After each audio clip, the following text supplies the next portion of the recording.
Where are you right now, as you settle in for the night? What city, what country, what quiet corner of this spinning world have you found for yourself? Take a moment to notice your surroundings, the familiar comfort of wherever you rest. What time is it where you live?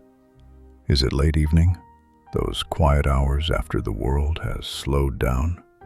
Or perhaps the stillness past midnight, when most souls have drifted off to sleep? Or maybe those strange and contemplative moments before dawn, when the world feels most still. Wherever you are, and whatever hour your clock shows, you have found your way here for a reason. Something drew you to this story tonight. Perhaps curiosity, perhaps coincidence, perhaps something deeper that you cannot quite name. Subscribe now and turn on notifications so you never miss these journeys into forgotten history. Each video uncovers what others have overlooked, exploring the mysteries hiding in plain sight all around us, waiting to be noticed by those willing to look. Tonight we explore a mystery hidden in plain sight, a question that challenges everything you were taught about human capability, architectural history, and the very foundations of civilization itself. A question that once asked cannot easily be unasked. What if the most magnificent buildings on Earth were not built by the civilizations that claimed them? What if the true builders have been erased from historical memory, their achievements attributed to others, their very existence scrubbed from the records? What if structures standing today in cities you may have visited were constructed using methods we no longer understand and cannot replicate, even with all the technology of the modern world? What if our greatest monuments were inherited, not invented? This is the mystery of Tartarian architecture. Buildings we cannot build. Technology we cannot explain. A history we were never meant to remember. Let your breathing slow as we begin this journey together into the hidden past. Let your thoughts settle like dust after a long journey across ancient roads. The story you're about to hear spans continents and centuries, connecting monuments on opposite sides of the world, weaving a tapestry of evidence that challenges what you thought you knew. Across every major city in the world, buildings stand that defy simple explanation. Their construction timelines make no logical sense. Their architectural details seem impossible for the eras that supposedly created them. Their very existence raises questions few dare to ask. We are told these magnificent structures were built in mere months or years by workers equipped with nothing more than hand tools, horse-drawn carts, and primitive scaffolding. Yet engineers today struggle to explain how such feats were actually accomplished. The official narrative asks us to believe that 19th century builders achieved architectural feats that modern construction companies, with all their cranes and computers and advanced materials, would find challenging or even impossible to replicate. Consider the grand exhibition halls that appeared in city after city, the ornate government buildings that materialized in frontier towns, the massive cathedrals and train stations that rose seemingly overnight across America and Europe and beyond. These are not simple functional structures. They feature intricate stonework carved with remarkable precision, geometric patterns following mathematical relationships, acoustic properties that modern architects still envy, engineering that defies their stated age. Tonight, we trace the evidence wherever it leads. We examine the photographs with careful attention. We question the official timelines without fear. And we ask the questions that mainstream history has refused to address for far too long. Who really built these extraordinary structures that dot our planet? And why has their true origin been systematically hidden from public knowledge? Why do the timelines not match the capabilities? Why do the stories not align with the evidence? The name Tartaria appears on historical maps dating back centuries, describing a vast empire that stretched across northern Asia and into Europe. It was not a small or insignificant territory. It was depicted as one of the largest empires ever known. On maps from the 1600s and 1700s, Tartaria is clearly and prominently labeled. European cartographers documented its boundaries with the same precision they applied to any other major nation or empire of their time. Yet today, most people have never heard of Tartaria. It does not appear in modern school textbooks. It is not discussed in mainstream historical documentaries. It has been quietly removed from our collective memory and understanding of world history. The Encyclopedia Britannica from 1771 described Tartaria as the largest empire on Earth. Its influence was said to extend across massive territories spanning multiple continents. This was not speculation or legend, but documented fact. These encyclopedic entries were recorded in the most respected reference materials of their era, created by the most learned scholars and published in authoritative sources. Scholars across Europe knew of Tartaria. Mapmakers charted its boundaries precisely. Then, sometime in the 19th century, Tartaria began to disappear from records. Not from the physical world necessarily, but from historical documentation and official knowledge. Maps were redrawn. References were quietly removed. What replaced Tartaria on the newer maps was the expanding Russian Empire, Chinese territories, and various other nations we recognize today. But the transition was not gradual or natural. It appeared deliberate and surprisingly systematic. The architecture attributed to this lost civilization shares distinctive and recognizable characteristics that appear worldwide. Massive stone structures built to endure centuries. Ornate facades decorated with recurring symbols. Domed roofs topped with elaborate spires. Rose windows appear frequently in these buildings, filtering light through intricate geometric patterns. Arched doorways and windows follow precise mathematical proportions that seem to repeat across unconnected locations around the globe. These architectural elements appear across continents, in buildings supposedly constructed by completely different cultures, with no documented contact between them during the eras in question. The same style manifests from Russia to America to Australia. Identical design principles appear in St. Petersburg and San Francisco, in Melbourne and Buenos Aires.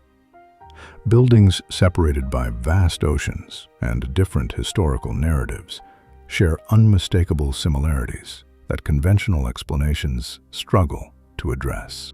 Mainstream history explains these parallels as coincidence, as shared classical influences passed down through academic traditions. But the similarities extend far deeper than surface aesthetics when examined carefully. The construction methods appear remarkably identical across these distant locations. The materials show similar composition when analyzed. The proportions follow the same mathematical relationships, all suggesting a single, unified source. Let your eyes grow heavy as we examine the evidence more closely. Let the gentle rhythm of these words carry you deeper into the mystery and into comfortable relaxation. There is no urgency tonight, only the peaceful unfolding of hidden history. The World's Fairs of the late 1800s and early 1900s present one of the most puzzling and fascinating chapters in architectural history. These events challenge our understanding of what was possible during their era. These were not modest local exhibitions. They were massive architectural complexes featuring hundreds of enormous buildings, ornate fountains of remarkable complexity, elaborate electrical systems that amazed visitors, and infrastructure for millions of people. The 1893 World's Columbian Exposition in Chicago featured over 200 buildings spread across more than 600 acres of meticulously landscaped grounds. The structures were magnificent, beyond what photographs can fully convey. Giant domed halls rose hundreds of feet into the air, their interiors vast enough to swallow entire city blocks. Colonnades stretched for thousands of feet in perfect alignment. Sculptural details covered every available surface with remarkable artistry. Official records claim this entire enormous complex was designed and constructed in approximately 2 years. Just 2 years, to build what would challenge modern builders working with advanced technology over a full decade or longer. The workers who supposedly created these magnificent structures used hand tools, horse-drawn equipment for transport, and construction techniques that would seem primitive by today's standards. Yet somehow, they achieved results that modern methods struggle to match. Photographs from the construction period raise more questions than answers. Many show the buildings in various stages of apparent completion, but the methods depicted seem inadequate for creating structures of such scale and complexity. Some researchers have noted that many construction photographs appear to show workers performing finishing tasks, applying decorative elements and surface treatments, rather than constructing the massive core structures and frameworks themselves. This observation has led some researchers to propose a startling possibility. Perhaps the buildings already existed in some form, and the World's Fair was actually a renovation and repurposing of pre-existing structures, rather than new construction. After the fair ended, most of these magnificent buildings were demolished and cleared away. Structures that supposedly took enormous effort and resources to create were torn down within months of the exposition's closing. The official explanation for this rapid demolition claims the buildings were always temporary, constructed of staff, which was a mixture of plaster and plant fiber applied over wooden frames. They were never intended to be permanent structures. Yet photographs of these buildings show structures that appear remarkably solid and substantial, constructed of stone, or at least materials far more durable than temporary plaster over wooden frames. The images do not match the official description. The few buildings from these fairs that were allowed to survive still stand today as museums and cultural centers. They have endured well over a century of weather and use without showing the degradation expected from temporary materials. This same puzzling pattern repeated across the world in city after city. San Francisco, St. Louis, Buffalo, Paris, London. Each metropolis hosted elaborate World's Fair expositions with construction timelines that seem impossibly compressed. Each fair featured buildings of extraordinary beauty and impressive scale that appeared rapidly and were then largely demolished just as quickly. The physical evidence vanished systematically, leaving only photographs and persistent questions. The 1915 Panama Pacific International Exposition in San Francisco covered an astounding 635 acres. Officially, it commemorated the completion of the Panama Canal, celebrating American engineering achievement. But there is something particularly curious about this fair's timing that researchers have noted. San Francisco had been devastated by the massive 1906 earthquake and fire just 9 years before the exposition opened its gates. The city was still actively rebuilding from that massive destruction when the fair was supposedly constructed. Resources were limited. Skilled labor was stretched thin by reconstruction demands.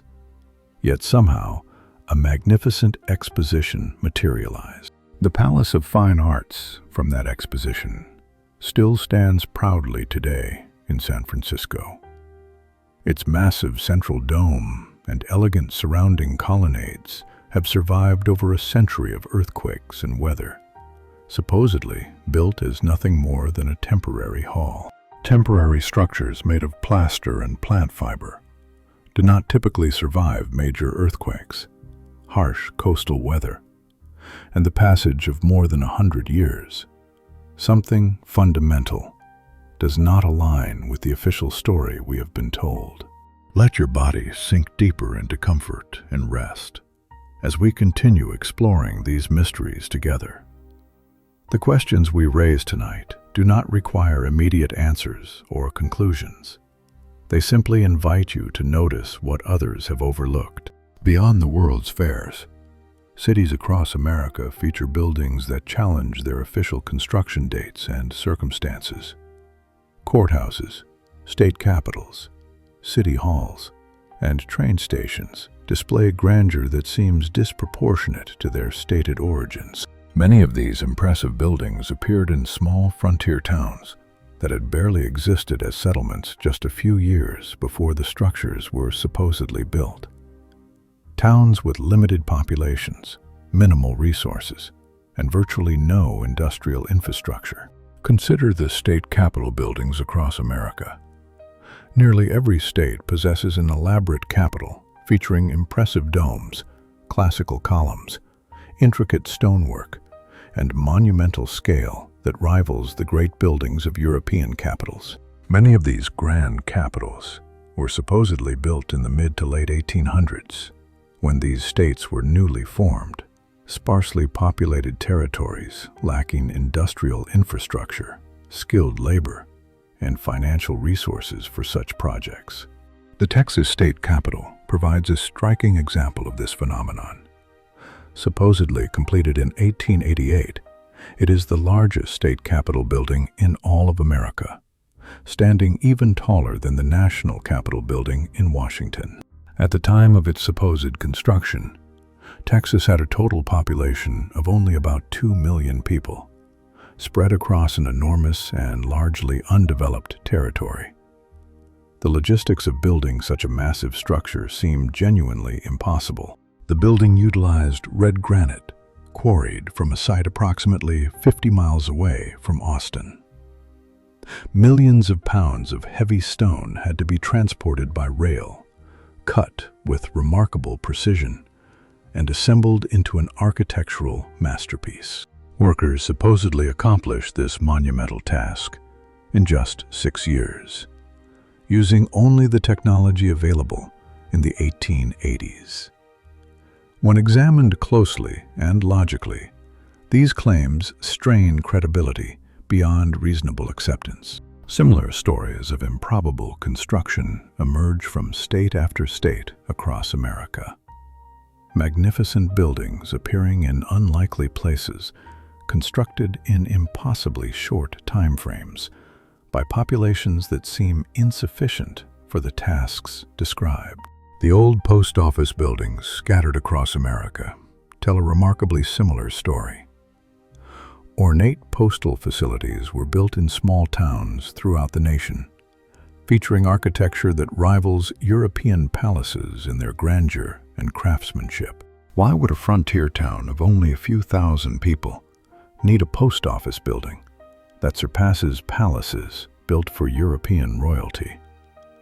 The official answer, involving civic pride and federal investment, seems inadequate to explain the scale involved.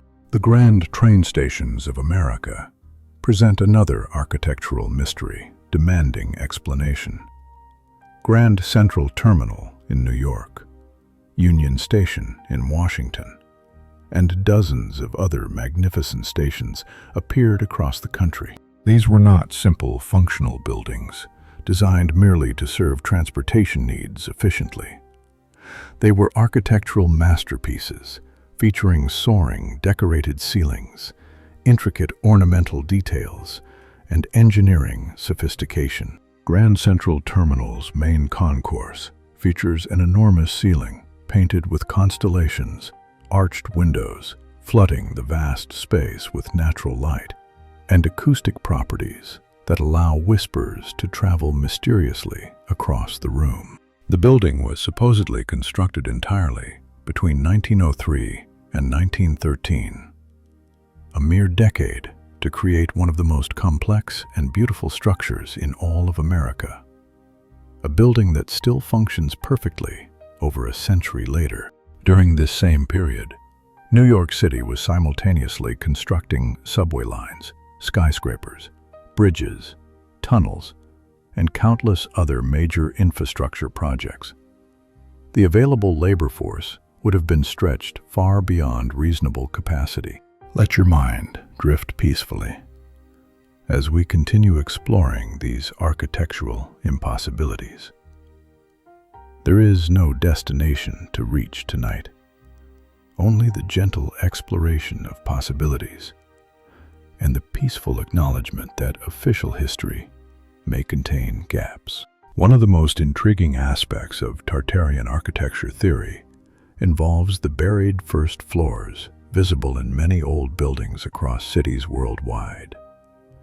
This phenomenon appears far too consistently to dismiss as mere coincidence. Walk through any old city district and look carefully at the buildings around you. Notice how many structures have windows positioned at sidewalk level or even below. Observe how building entrances often require descending stairs. These ground level or below ground windows often look into what are now called basements.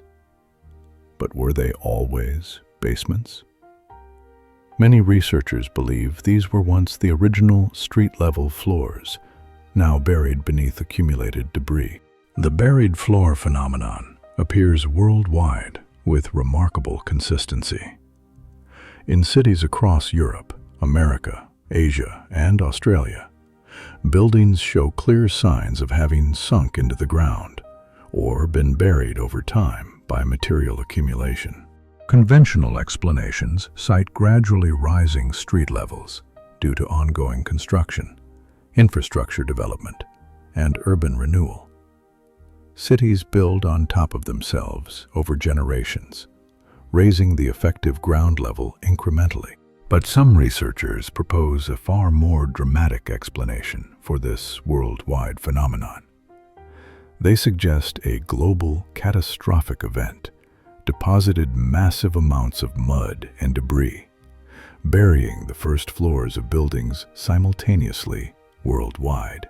This theory, often called the mud flood hypothesis, proposes that a cataclysm of enormous proportions struck the world sometime in the relatively recent past, possibly within the 1800s, or even more recently than that. Such an event would have devastated the existing civilization, buried much of their infrastructure under layers of debris, and created the conditions allowing a new historical narrative to be constructed by those who came afterward. Evidence cited for this theory includes historical photographs showing cities with streets positioned far below current levels, buildings with elaborate architectural details now hidden underground, and accounts of excavations revealing buried structures. Seattle, Washington provides a well-documented example of this phenomenon.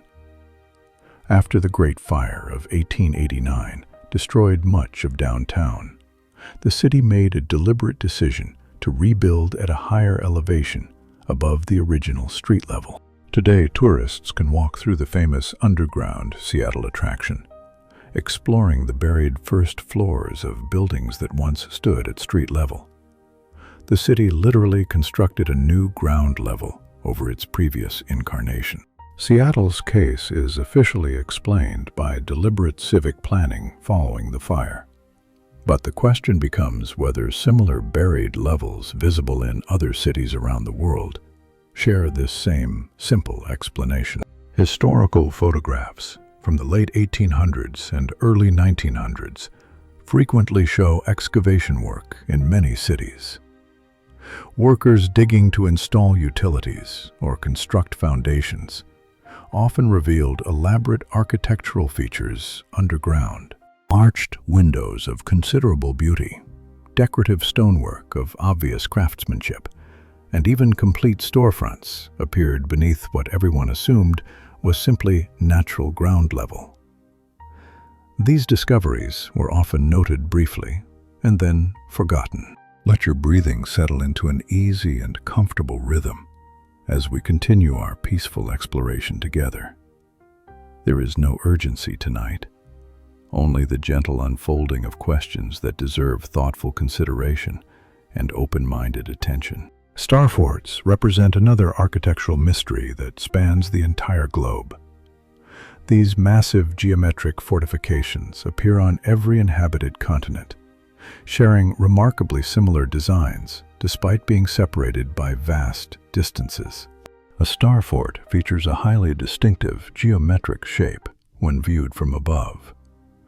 Multiple pointed bastions extend outward from a central structure in precise angles, creating a star-like pattern that is immediately recognizable. The official historical explanation describes these structures as military fortifications, specifically designed to resist cannon fire more effectively than traditional castle walls. The angled walls would deflect projectiles and eliminate blind spots. This military explanation makes logical sense on its surface. Engineers across different cultures might independently develop similar solutions to similar tactical problems. Convergent design could potentially explain the worldwide distribution. But alternative researchers point to numerous peculiarities in starfort placement and design that suggest purposes beyond simple military defense. The patterns raise questions that the conventional explanation does not adequately address. Many starforts are found in locations with no apparent strategic military value whatsoever. They appear in remote areas, on land containing no valuable natural resources to protect, positioned far from important trade routes. Some researchers have noted that starforts often align precisely with ley lines, the supposed energy pathways that connect significant sacred and ancient sites around the world. This alignment seems unlikely to be mere coincidence. The geometric precision of starforts extends far beyond what military necessity alone would require.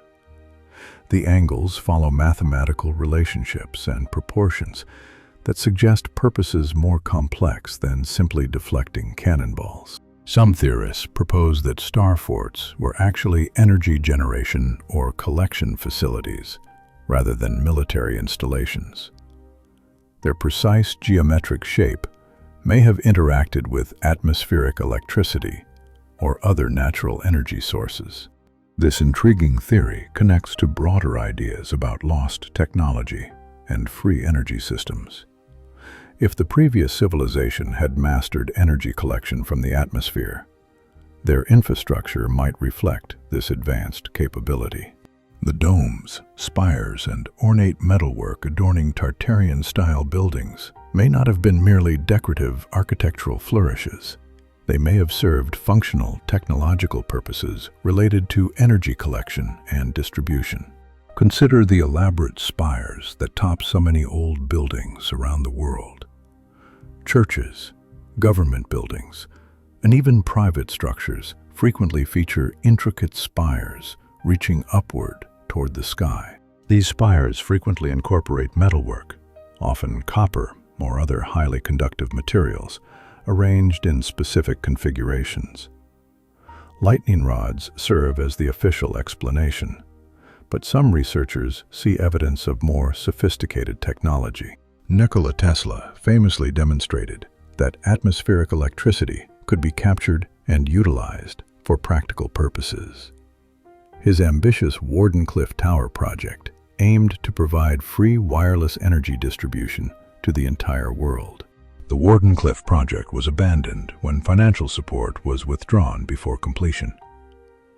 Tesla's primary backer reportedly lost interest upon realizing there would be no practical way to meter and charge customers for wireless energy. Some researchers suggest Tesla was not actually inventing entirely new technology, but rather rediscovering knowledge that had been lost or deliberately suppressed. The old buildings may have been the original nodes of a worldwide free energy network. This would help explain why so many old buildings share such similar architectural features, despite supposedly being built by completely different cultures, with no documented connection to one another during the eras in question.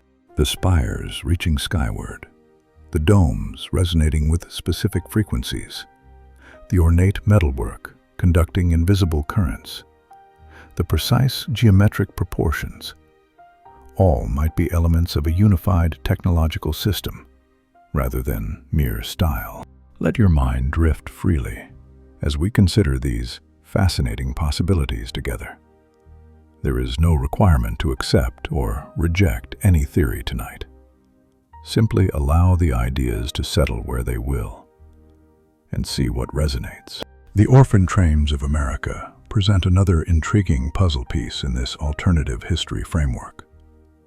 Between 1854 and 1929, trains transported over 200,000 children westward across America. These children were supposedly orphans from overcrowded eastern cities, sent westward to find new families and supposedly better lives in frontier communities. The program was publicly presented as a humanitarian response to urban poverty. But some researchers have raised thoughtful questions about this program's scope. Were all these children truly orphans, as claimed? Or might some have come from communities that experienced disruption during the upheavals of that era? The timing of the orphan trains coincides remarkably with the period when Tartaria supposedly fell from history. If a civilization collapsed catastrophically, its surviving children would need to be rehomed and given new identities. Records from the orphan train era are notably incomplete and often contradictory. Many children arrived at their destinations without proper documentation, without knowledge of their true origins, without clear memories of their earliest years. Some children were very young, too young to remember their biological families or original circumstances. Others possessed memories that did not match the official records provided by the agencies managing their placement. This theory admittedly remains speculative, supported more by circumstantial patterns than direct documentary proof. But it raises important questions about how thoroughly we understand the population movements of that mysterious era. The Great Reset theory proposes that sometime during the 1800s, history was deliberately and systematically rewritten on a massive scale. The previous civilization was erased, and an entirely new narrative was imposed upon humanity. This proposed reset would help explain the apparent gaps and inconsistencies in historical records, the buildings that seem far too advanced for their stated construction dates, and the lost technologies that modern civilization cannot replicate. Proponents of this theory point to the notable standardization of education systems and the establishment of official historical narratives that occurred during the late 1800s and early 1900s across Western nations. Before this period of standardization, local histories often told remarkably different stories about the past. After standardization was complete, a unified narrative emerged. Discrepancies were systematically smoothed over. The Smithsonian Institution, founded in 1846, became one of the primary official keepers of the American historical narrative. Its collections and publications determined what evidence was preserved and what was forgotten. Some researchers have accused the Smithsonian of suppressing evidence that contradicts accepted historical timelines. Giant skeletons, advanced artifacts from supposedly primitive eras, and other anomalous findings allegedly disappeared into locked storage. Whether this represents deliberate suppression of inconvenient truth or simply the normal process of scientific curation and categorization remains actively debated. But the persistent questions continue. fueled by lack of public archive access. Let your body relax completely as we continue this exploration into hidden history. Feel the accumulated weight of the day lifting away from your shoulders. The mysteries we explore tonight require nothing from you except gentle attention. The acoustic properties of old buildings present another unexplained phenomenon that modern architects struggle to replicate. Many ancient and supposedly 19th century structures feature acoustic qualities that seem almost magical in their perfection. Concert halls, cathedrals, and legislative chambers from the old world often possess perfect natural acoustics, achieved without electronic amplification. Sound carries clearly to every seat in the house. Performers can be heard equally well throughout. Modern buildings typically require sophisticated electronic sound systems to achieve what old buildings accomplished through design and construction alone. The difference strongly suggests lost knowledge in the specialized field of acoustic engineering. Vienna's legendary Musikverein, home of the famous Vienna Philharmonic Orchestra, is widely considered one of the finest concert halls ever built anywhere in the world. Completed in 1870, its natural acoustics have never been surpassed.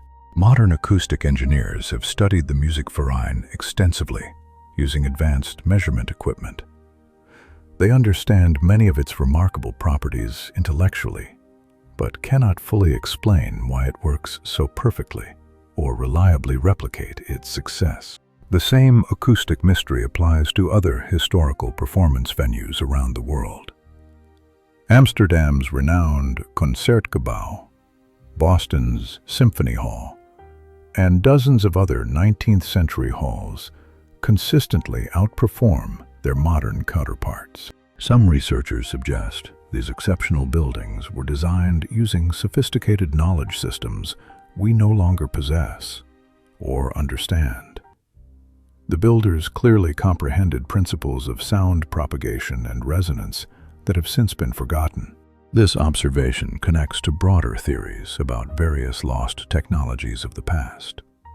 If the previous civilization mastered the science of acoustics so thoroughly, what other branches of knowledge might they have understood that we have yet to rediscover?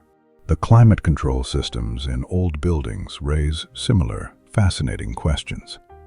Many historical structures feature elaborate systems for heating and cooling that seem remarkably advanced and sophisticated for their supposedly primitive era. Large ornate fireplaces are the obvious and expected heat source in many old buildings. But careful researchers have noted additional hidden features, suggesting climate control systems far more sophisticated than simple wood-burning fireplaces. Some buildings feature elaborate hidden ductwork that seems designed for much more than simple ventilation purposes. The systems suggest an advanced understanding of air circulation patterns and thermal dynamics that seems anachronistic. The United States Capitol building, completed in its current recognizable form by 1868, features a remarkably complex natural ventilation system that still functions effectively today, despite being over 150 years old. This sophisticated system was supposedly designed before the widespread use of electric fans or modern air conditioning technology. Yet it moves air efficiently throughout an enormous and architecturally complex structure, housing thousands daily. Similar advanced climate systems appear in Capitol buildings, courthouses, and other public structures across the entire country. The remarkable consistency suggests a shared technological tradition rather than independent invention in each location. The enduring mystery of Roman concrete adds another fascinating dimension to questions about lost construction technology from the ancient past. Roman structures have survived for over 2,000 years in conditions that destroy modern materials. Modern concrete typically begins showing signs of degradation after only 50 to 100 years of exposure to weather. Yet ancient Roman harbor structures remain remarkably solid despite constant exposure to seawater, one of the most corrosive environments. Scientists have studied Roman concrete extensively using modern analytical techniques. They understand its basic composition and many of its properties, but cannot fully replicate its remarkable durability. Something essential remains elusive. The magnificent Pantheon in Rome, with its massive, unreinforced concrete dome spanning the interior space, has stood proudly for nearly 2,000 years. Modern structural engineers still marvel at its construction and the knowledge it represents. The Pantheon's dome spans over 140 feet in diameter, without any internal supports or reinforcement. It remained the largest dome structure in the entire world for more than 1,000 years after its construction. If the Romans possessed such advanced construction knowledge 2 millennia ago, what happened to it? How did humanity lose the ability to build structures designed to last for thousands of years, rather than mere decades? The conventional historical answer involves the fall of Rome and the subsequent loss of institutional knowledge during the chaotic medieval period that followed. But this explanation feels incomplete and unsatisfying upon careful reflection. Knowledge written down in books and demonstrated physically in standing structures that anyone could study should not be so easily and completely lost. The apparent gap suggests something more complex than simple historical disruption. Let your thoughts flow like peaceful water as we continue this journey through hidden history. There is no destination we must reach tonight, only the gentle exploration of possibilities and the quiet accumulation of fascinating questions. The remarkable precision of ancient stonework presents challenges that even modern technology, equipped with lasers and computers, struggles to meet consistently. Stones fitted so perfectly together that a razor blade cannot be inserted between them. The massive walls of Sacsayhuaman in Peru feature individual stones weighing well over 100 tons each, cut into complex, interlocking, irregular shapes and fitted together without any mortar, yet so precisely that they have survived centuries. These enormous stones have withstood centuries of frequent earthquakes in one of the most seismically active regions on Earth. The interlocking design actually makes them more stable than rigid modern construction techniques during seismic events.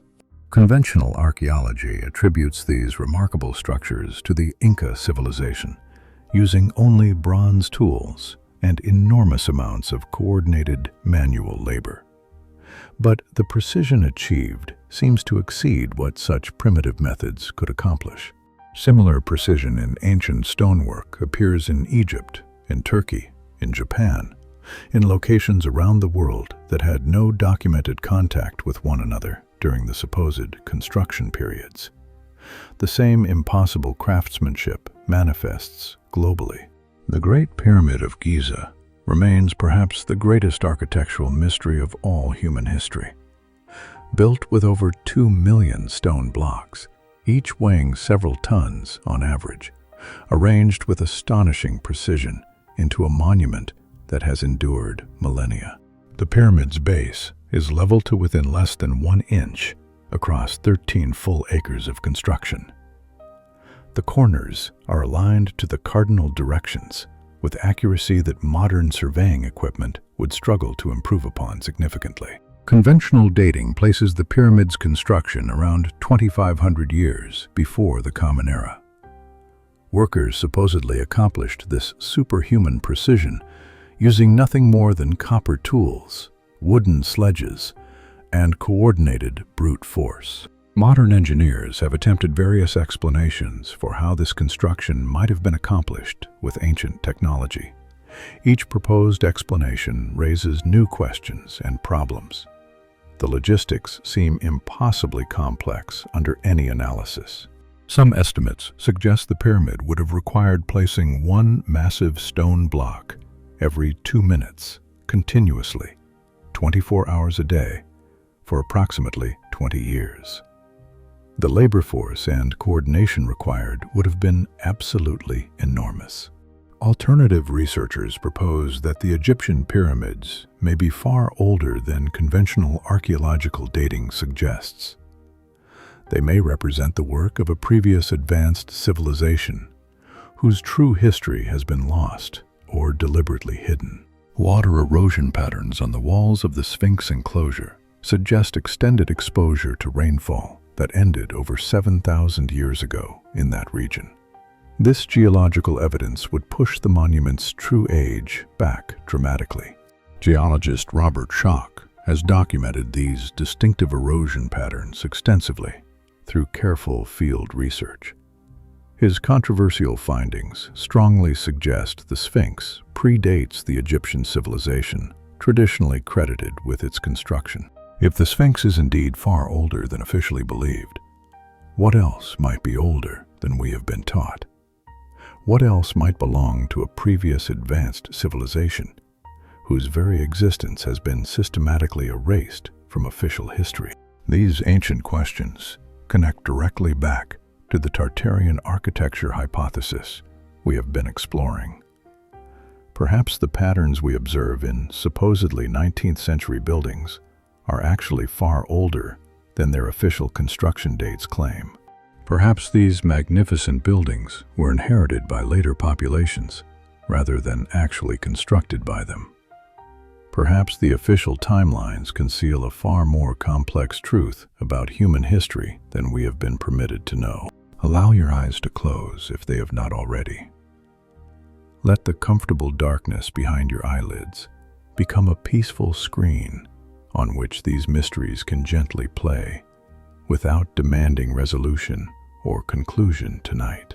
The surviving photographs of old America reveal a world that seems strangely and inexplicably different from what we were taught in school. Cities appearing fully formed with elaborate infrastructure in territories that were supposedly wild frontier. San Francisco in the 1850s already featured impressive multi-story commercial buildings, paved streets, and bustling commercial districts. This was only a few years after the gold rush supposedly first brought significant numbers of settlers.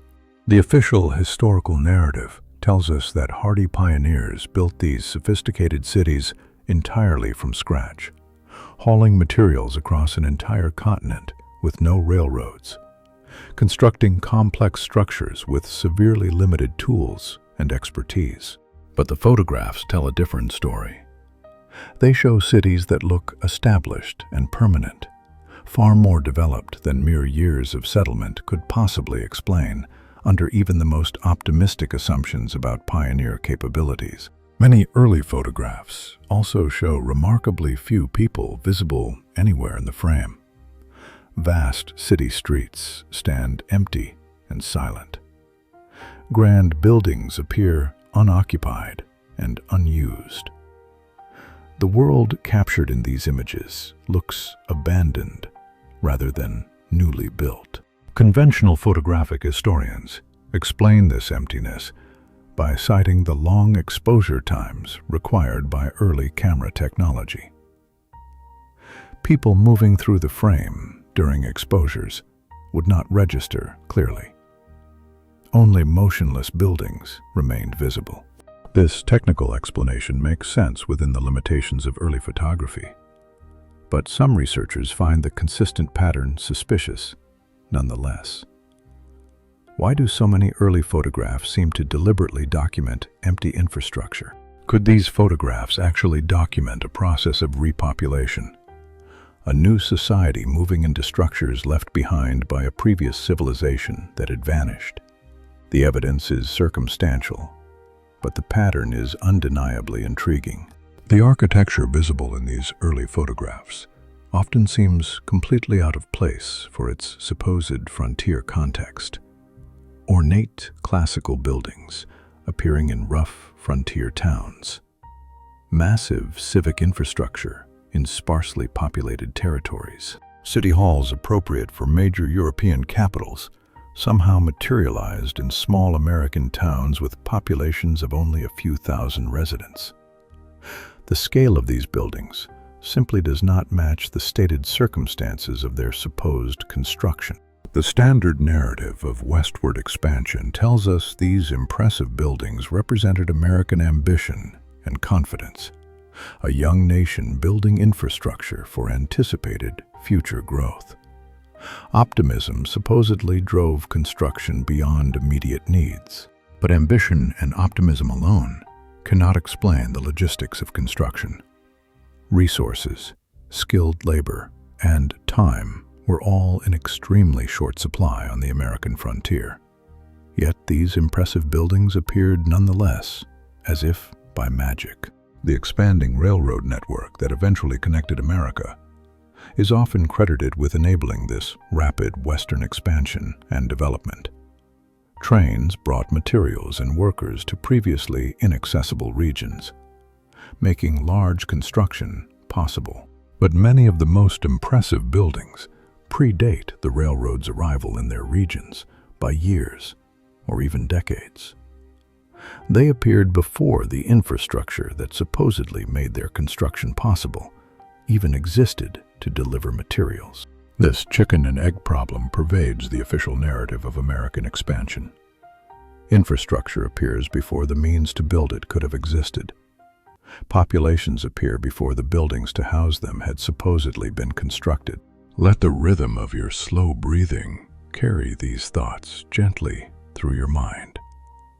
There is no puzzle demanding solution tonight, only interesting patterns to observe and thought-provoking questions to hold lightly as sleep approaches.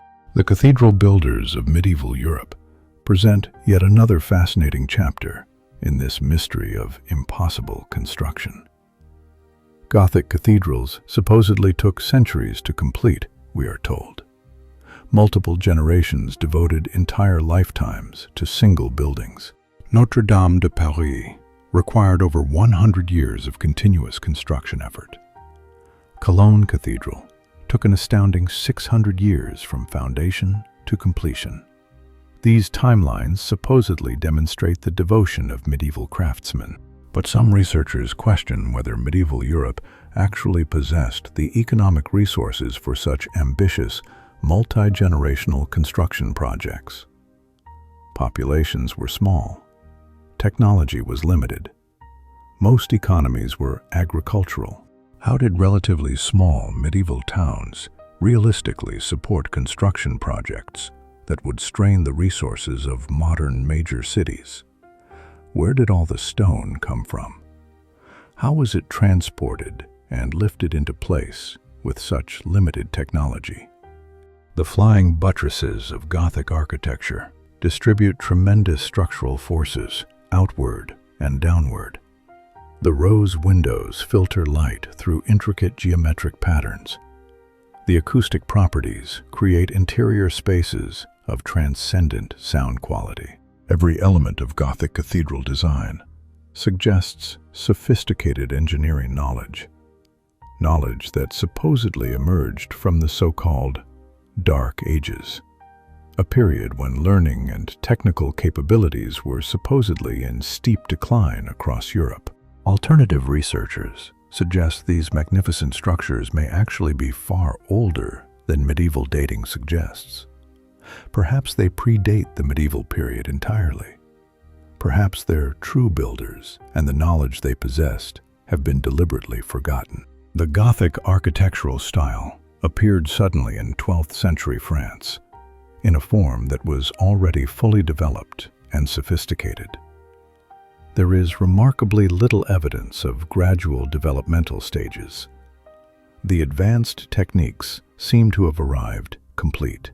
Conventional historians explain this sudden appearance as the rediscovery of classical knowledge that had been preserved in Islamic libraries during the European Dark Ages. But the Gothic style differs fundamentally from classical architecture. The pointed arches reaching heavenward, the ribbed vaults distributing weight in new ways, the emphasis on verticality and light flooding interior spaces. These distinctive elements represent something genuinely new, not merely a revival of ancient forms. Where then did this revolutionary knowledge actually originate? Who taught the first cathedral builders their sophisticated craft? These questions lead back once again to familiar territory: lost civilizations, erased histories, hidden knowledge. The Freemasons have long claimed historical connection to the medieval cathedral builders, whose skills they supposedly preserve. Their very name references masonry, the ancient craft of working and shaping stone into structures of beauty and permanence. Masonic lodges preserve architectural symbolism in their rituals and imagery to this day. The square and compass, the all-seeing eye, the pillars and columns. All these symbols speak to building traditions extending back into the mists of prehistory. Some researchers believe the Masons preserve fragments of knowledge from before the proposed historical reset. Their secret teachings, passed down through initiations, may contain fragments of lost technology and forbidden historical understanding. This theory connects various threads we have been tracing tonight: the hidden knowledge, the impossible buildings, the erased civilization, the selective preservation of certain truths by secret societies operating behind the scenes of official history. Whether this represents documented truth or creative speculation remains genuinely unclear, but the patterns continue to persist. The questions continue to accumulate. The mystery deepens the more closely one examines the evidence. Let your thoughts drift like clouds across a peaceful twilight sky. There is no need to grasp tightly or analyze critically tonight. Simply observe as the mystery unfolds at its own natural pace and allow sleep to approach. Modern construction techniques and capabilities provide an interesting contrast to the buildings we have been discussing tonight. Despite all our technological advantages, we often produce structures of far less quality and durability. Contemporary commercial buildings are typically designed with expected lifespans of only 50 to 100 years. They require constant maintenance and repair. They degrade in ways that the older structures simply do not experience. Modern skyscrapers utilize steel frames and glass curtain walls. They are efficient to construct and functional to occupy, but they lack the enduring permanence and quality of traditional stone construction methods used in previous eras. The craftsmen who built the old structures understood their materials in deep ways we seem to have forgotten. They knew instinctively how stone would weather over centuries, how wood would age gracefully, how buildings would settle over time. Modern education emphasizes theoretical knowledge over practical, hands-on experience with materials. Engineers learn complex equations and computer modeling, but often lack intuitive understanding of how materials actually behave in real conditions. When modern builders attempt to replicate historical construction techniques faithfully, they frequently fail to achieve the same results. The finished work looks superficially similar, but lacks the subtle qualities that enabled the originals to endure. Traditional stone carving provides a clear illustration of this gap. Modern carvers, using power tools and advanced equipment, consistently fail to match the detail and quality achieved by historical craftsmen working with nothing but hand tools. The restoration of historic buildings frequently reveals this troubling capability gap. Original elements display precision and artistry that replacement elements simply cannot match, despite our supposedly superior modern technology and materials. Notre Dame's recent restoration, following the devastating fire, has highlighted these challenges dramatically. Craftsmen struggled to replicate medieval techniques accurately. Lost knowledge made even seemingly simple repairs surprisingly difficult. Some argue this proves the exceptional and irreplaceable skill of medieval craftsmen who dedicated entire lifetimes to perfecting their art. Others see compelling evidence of knowledge from an even older source, technology we have yet to recover. The planned obsolescence of contemporary construction contrasts sharply with the evident durability of old buildings. Today, we deliberately design structures to be replaced within decades. Once, humanity apparently built with the intention of lasting forever. This fundamental shift reflects changes in economics and cultural priorities, but it also reflects a genuine loss of capability. We may literally no longer possess the knowledge required to build structures designed to endure for millennia. This knowledge may not be entirely and permanently lost. Perhaps it survives in fragments scattered through old texts, in traditions passed down through specialized guilds and secret societies, waiting to be recovered and understood. Perhaps it awaits rediscovery by researchers willing to look beyond conventional explanations and examine evidence with fresh eyes. The old buildings themselves stand as patient teachers, waiting for students ready and willing to learn.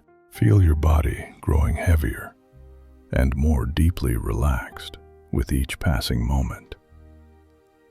The questions we explore tonight need not trouble your rest at all. They simply invite wonder and expand the boundaries of imagination. The elaborate water systems of ancient civilizations demonstrate engineering sophistication that still impresses modern hydraulic experts.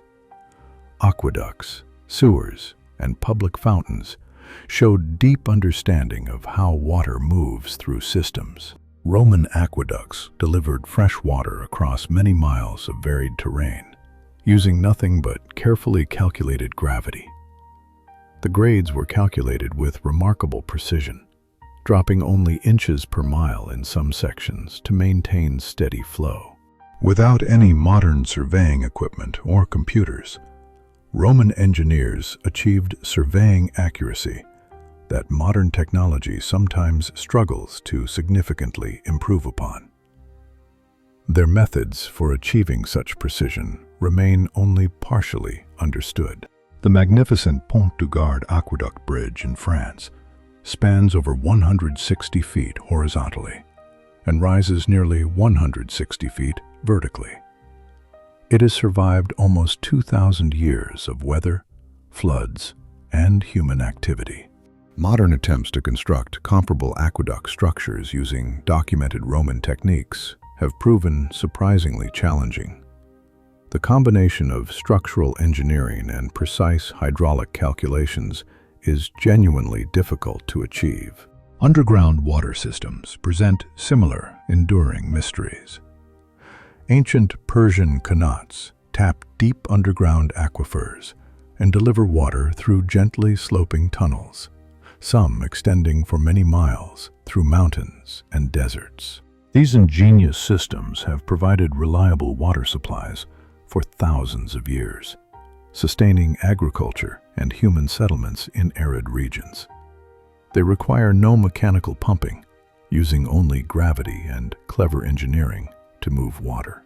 How did ancient engineers locate underground water sources accurately enough to plan these extensive systems? How did they calculate the precise grades needed for water to flow properly? Many answers remain hidden from modern understanding. Similar sophisticated water systems appear in diverse ancient cultures around the world.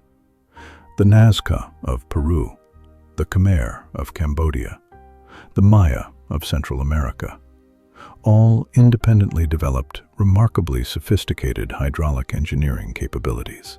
The consistency of these achievements across unconnected cultures suggests either independent discovery of the same fundamental principles or shared knowledge originating from some common source. The latter possibility connects to our broader theme. If a previous advanced civilization mastered these various technologies and then collapsed, their knowledge might have spread worldwide before being lost. Fragments would survive in different cultures, appearing to later observers as independent inventions. The flood myths common to cultures worldwide might preserve collective memory of the catastrophe that ended this previous civilization. Water destroying an advanced previous world before the beginning of our current era of human history. These flood myths appear far too consistently across isolated cultures to dismiss as mere coincidence. They strongly suggest shared experience of an actual historical event, preserved through oral tradition across thousands of years.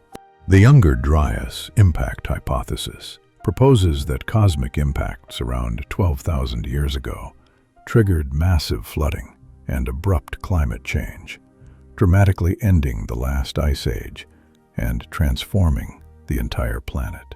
This scientific theory aligns remarkably well with worldwide flood mythology. It provides a plausible physical mechanism for the catastrophe that ancient stories describe across every continent. Scientific evidence and ancient myth seem to converge. If an advanced civilization existed before this catastrophic event, most evidence of their existence would have been utterly destroyed. Only the most durable stone structures would survive, later attributed to subsequent cultures who found them. Let your awareness soften peacefully, like evening light fading gently into dusk. The stories we tell ourselves connect past and future in mysterious ways we are only beginning to understand and appreciate. The electromagnetic properties of old buildings deserve special attention from researchers. Many investigators believe historical structures interacted with natural energy fields in sophisticated ways we no longer understand or appreciate. Cathedrals and temples were often deliberately built on sites that local populations had considered sacred for countless generations before construction began. These locations frequently display unusual electromagnetic or geological characteristics. Underground water flows, concentrated mineral deposits, and geological fault lines can all create localized electromagnetic effects. Ancient builders may have understood these natural phenomena and deliberately incorporated them into their designs. The piezoelectric properties of certain crystalline stones generate small but measurable electrical charges when compressed.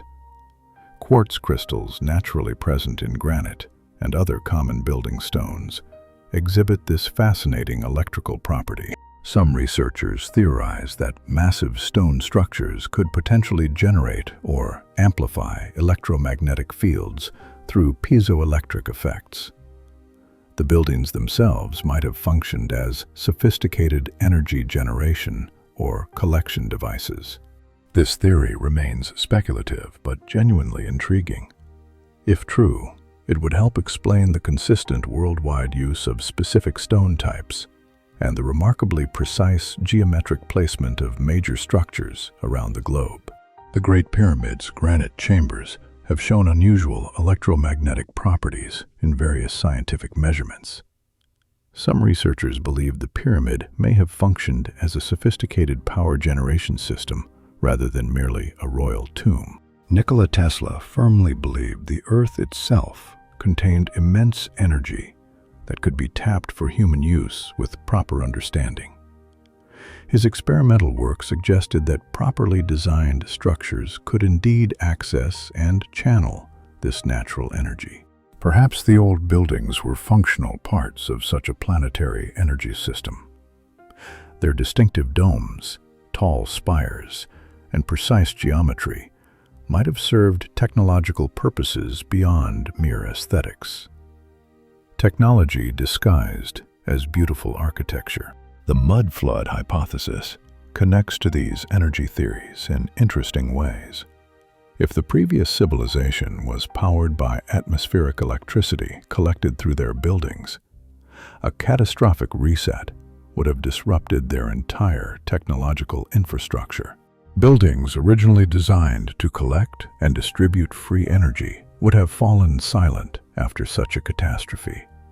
Without understanding their true purpose, later populations would have seen them only as impressive but mysterious architectural achievements.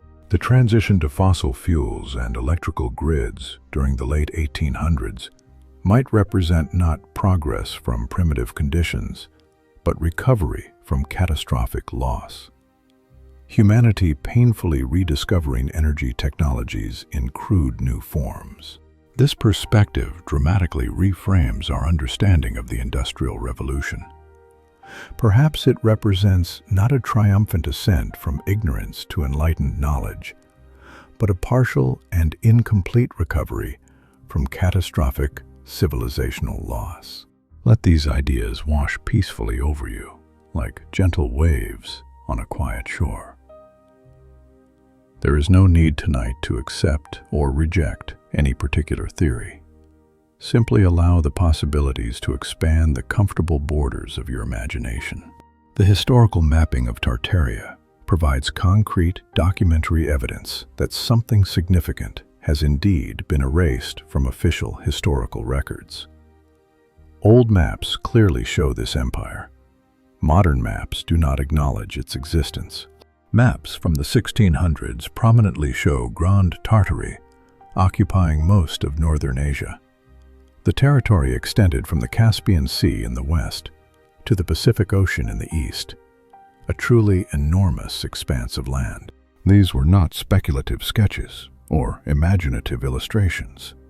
They represented the official cartographic understanding of their era, created by the most respected professional mapmakers and published in authoritative atlases. The geographical detail on these historical maps is truly remarkable. Major cities are specifically named. Rivers and mountain ranges are accurately charted.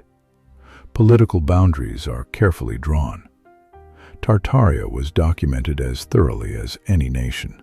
By the 1800s, Tartaria begins to systematically disappear from new maps and atlases. The vast territory is gradually absorbed into the expanding Russian and Chinese empires.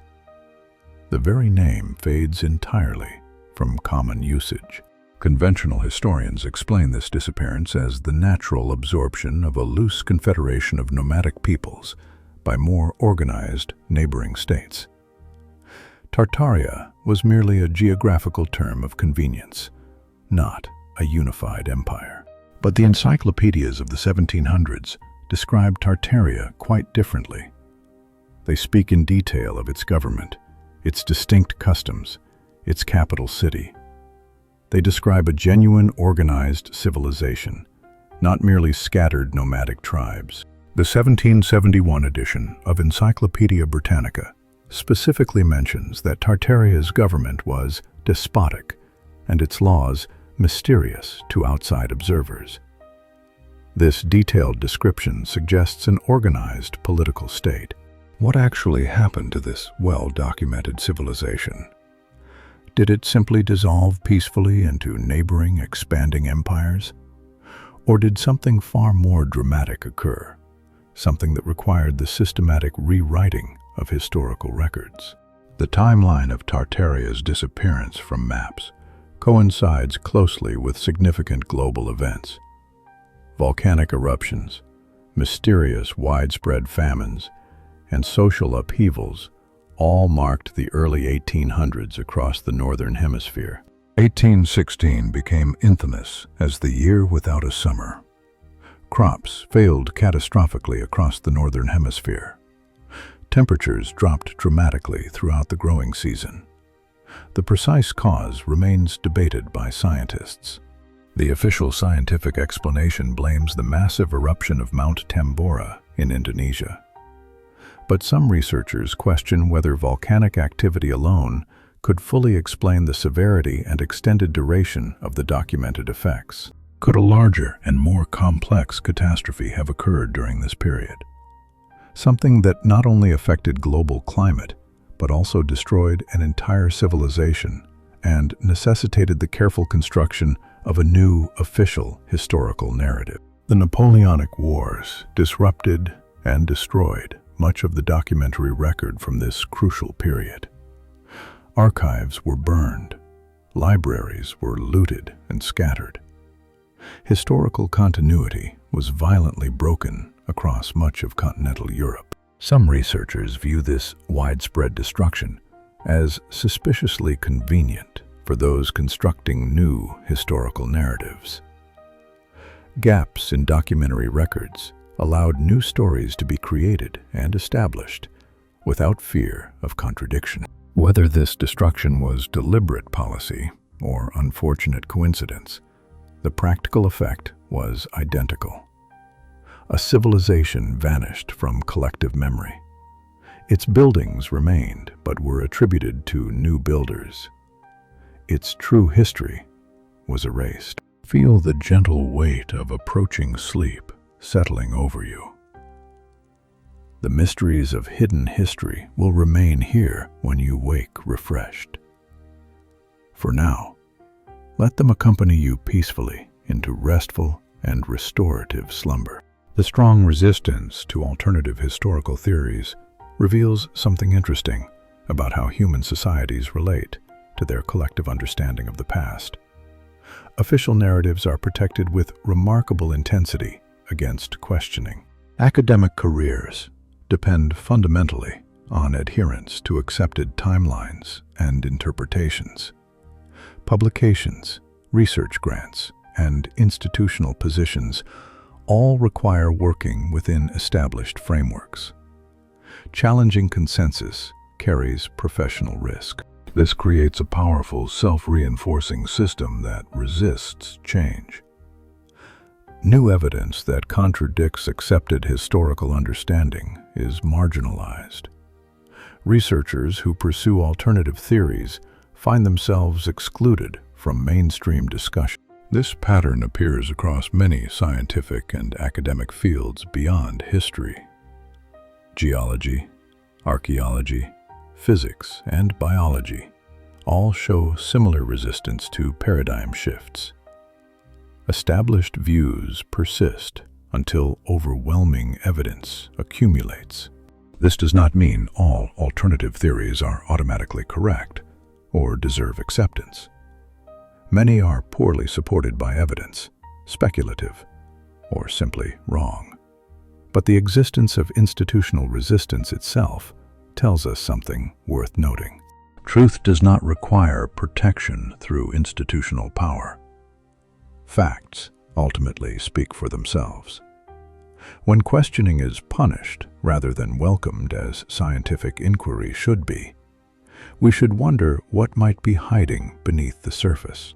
The Tartarian architecture theory has gained remarkable popularity precisely because it asks questions that mainstream institutional history ignores. Ordinary people sense intuitively that the official story has significant gaps worth exploring. These gaps do not by themselves prove any alternative theory correct, but they strongly suggest that our collective understanding of the past remains fundamentally incomplete. More investigation is needed to understand what really happened.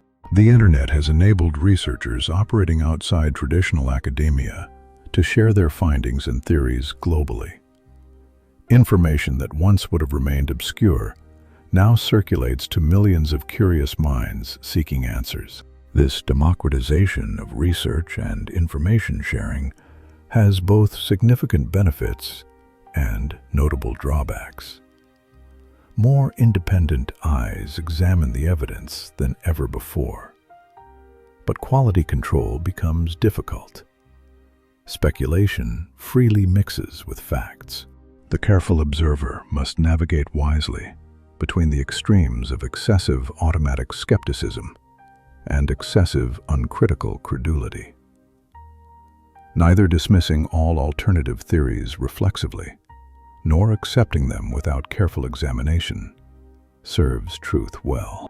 The best approach is perhaps the simplest one. Look carefully at all available evidence. Ask honest questions without predetermined answers. Remain open to revising conclusions. Never assume that current understanding represents final, complete truth. Let your healthy skepticism and your sense of wonder coexist peacefully tonight. Both serve important purposes in the search for truth. Both protect against different kinds of error. Balance serves understanding better than extremes. The buildings themselves remain the most tangible evidence available for study. Whatever their true history, they stand as monuments to human capability. Or perhaps to capability we have yet to recover and understand fully. Walk through any old city and observe with fresh eyes. Notice the details that modern buildings lack. Feel the weight of unknown history in every carved stone. Let the mystery speak to you in its own quiet language. The windows below street level, the spires reaching toward the sky, the acoustic perfection of domed chambers, the precision of stonework no modern tool can match. These details speak to anyone willing to listen carefully. These details tell a story that differs from the official narrative. They whisper of forgotten builders and erased civilizations. They hint at knowledge lost and technologies forgotten. They invite questions rather than providing easy answers. Perhaps the truth will emerge gradually as more people notice the patterns. Perhaps it will remain hidden, glimpsed only by those who look carefully. Either way, the buildings endure as silent witnesses to whatever actually occurred. Allow your mind to rest now. The questions we have explored tonight will remain here, waiting. They need no resolution before sleep claims you gently. Simply let them be, peaceful companions for your journey into rest. Throughout history, those who control the narrative control the perception of reality. Stories shape understanding more powerfully than facts alone can ever do. This is perhaps the deepest lesson hidden within these mysteries. The victors write history. This ancient observation contains profound truth. Those who emerge from conflict determine how that conflict is remembered. The losers rarely get to tell their own story to future generations. If a civilization was defeated or destroyed, its story would be told by others. Its achievements might be claimed by successors. Its very existence might be denied or forgotten entirely. History is written by the survivors. The buildings would remain as physical evidence of what once existed. But physical evidence can be reinterpreted by those who come after, given new names, new origins, new meanings. The stones remember, but stones do not speak.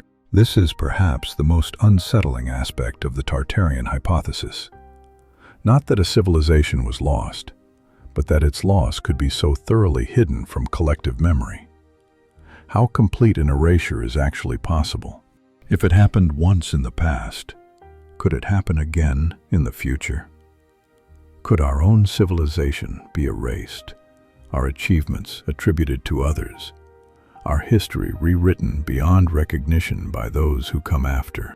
These questions extend beyond academic curiosity into fundamental issues of identity, legacy, and the fragility of collective memory. What we think we know about the past shapes who we believe ourselves to be today. Our sense of who we are depends on our sense of where we came from. If that origin story is incomplete or false, our self-understanding is built on uncertain ground. Perhaps this is why these questions matter so deeply.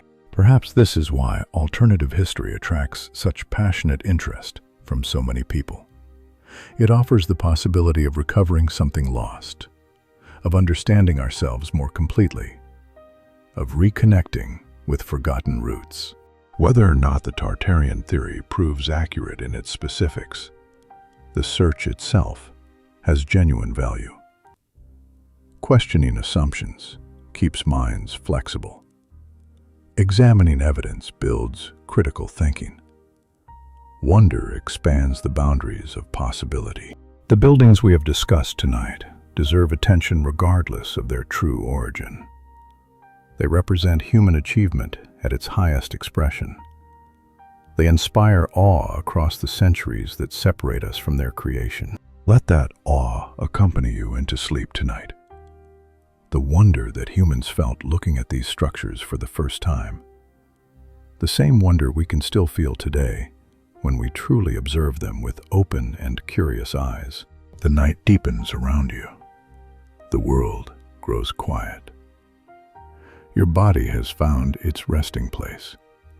Your mind can follow gently into stillness, carrying these mysteries peacefully into the realm of dreams. The mysteries we have explored tonight are ancient. They have waited centuries for attention. They can wait a few more hours while you rest and restore yourself. They are patient teachers waiting for ready students. Tomorrow you might notice a building differently. See details you overlooked before. Wonder about the hands that shaped each stone. Connect to history in a new way.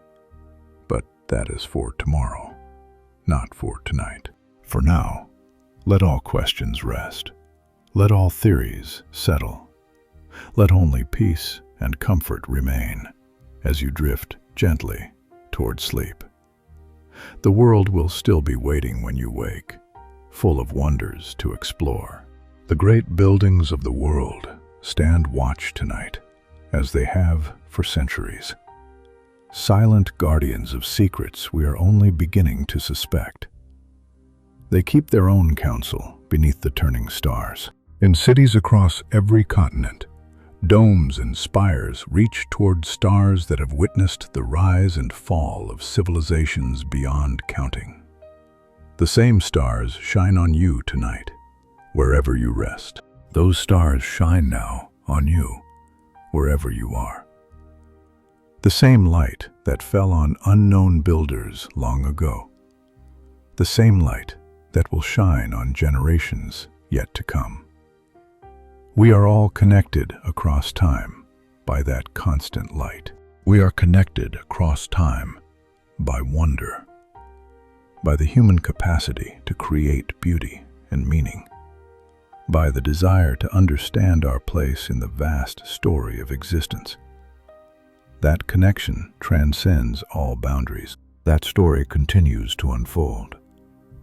Each generation adds its chapter.